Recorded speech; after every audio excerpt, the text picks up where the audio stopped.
অতিরিক্ত যদি লোম যদি হয় সেটা যদি সমস্যা যদি মনে হয় তাহলে বুকের লোম আপনি হাতে করেন, তাতে কোনো পাপ কাজ হবে না। অতিরিক্ত লোম এটা যদি সমস্যা কোনো কারণ যদি মনে হয় সমস্যা মানে কারণ কোনো দরকার নাই।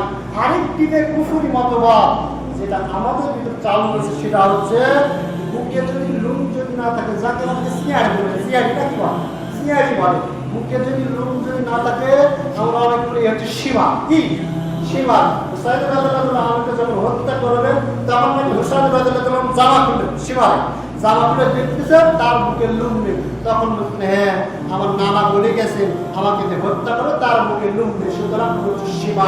তাই আমাদের ভিতরে বলা হয় তার বুকের লোম নেই হচ্ছে কাফের, হচ্ছে সীমা। নাউজুবিল্লাহ, হাতটা আমাদের বর্জন করতে হবে। এটা বুকে যদি লোম যদি না থাকে এটা কে দিয়েছে বলেন? আল্লাহ সুবহানাহু ওয়া তাআলা। জ্ঞান মানে আল্লাহ মালিক, এটা আমার কিছু করার নাই। আমার আল্লাহ দেখবেন অন্তরের বিষয়, আমার আল্লাহ দেখবেন ঈমান, আমার আল্লাহ দেখবেন কি আমল। আমার চেহারা আল্লাহ দেখবেন না, কোনো অসুবিধা না আল্লাহ চেহারা দেখেন না আল্লাহ ধর্ম সামনে দেখেন। আল্লাহ রাব্বুল আলামিন যেই বস্তুটা দেখেন সেটা হচ্ছে আপনার।